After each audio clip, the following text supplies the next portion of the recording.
એકદમ ક્રિસ્પી કુરકુરી ચકલી આજે આપણે તૈયાર કરવાના છે. તો એના માટે મેં 1 કપ ભરીને પૌવા લીધા છે, બટાકા પૌવાના પૌવા, અને અડધો કપ દાળિયા લઈશું. બંનેને આપણે શેકી લેવાના છે. શેકીને ઠંડા પડે એટલે મિક્સર જારમાં એને ગ્રાઇન્ડ કરી લેવાના છે. તો ગ્રાઇન્ડ કરીને આ રીતનો એનો પાવડર તૈયાર થઈ જશે. હવે જેટલા પૌવા અને દાળિયા લીધા છે એટલો જ ભાગ આપણે એની અંદર ચોખાનો લોટ ઉમેરવાનો છે અને જરૂર મુજબના મસાલા એડ કરીશું. તો લાલ મરચું પાવડર, હળદર, હિંગ, મીઠું, આખું જીરું, તલ, આ બધી જ વસ્તુઓ સ્વાદ મુજબ એડ કરવાની છે. મિક્સ કરી લેવાનું છે અને ત્યારબાદ તેલનું મોણ નાખવાનું છે. 3 થી 4 મોટી ચમચી, મુઠ્ઠી પડતું મોણ હોવું જોઈએ.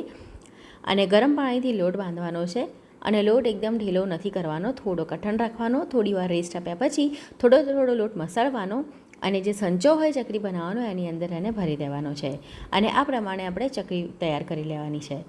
તો ચકરી તમારી પડી જાય પછી તમારે એને ગરમ તેલની અંદર તળવાની છે. તો આ પ્રમાણે થોડી ચકરી પહેલાં તૈયાર કરી લેવાની અને તેલ તમારું એકવાર ગરમ થાય તો ગેસની ફ્લેમને મીડિયમ ટુ હાઈ વચ્ચે રાખી અને ફ્રાય કરવાની છે. તો લગભગ 4 થી 5 મિનિટમાં એકદમ સરસ તમારી ચકરી બની અને તૈયાર થઈ જશે, જેને તમે 1 થી સવા મહિના સુધી સ્ટોર કરી શકો છો. ડિટેલ રેસીપી તમને કિચન ક્રાફ્ટ ચેનલમાં જોવા મળી જશે.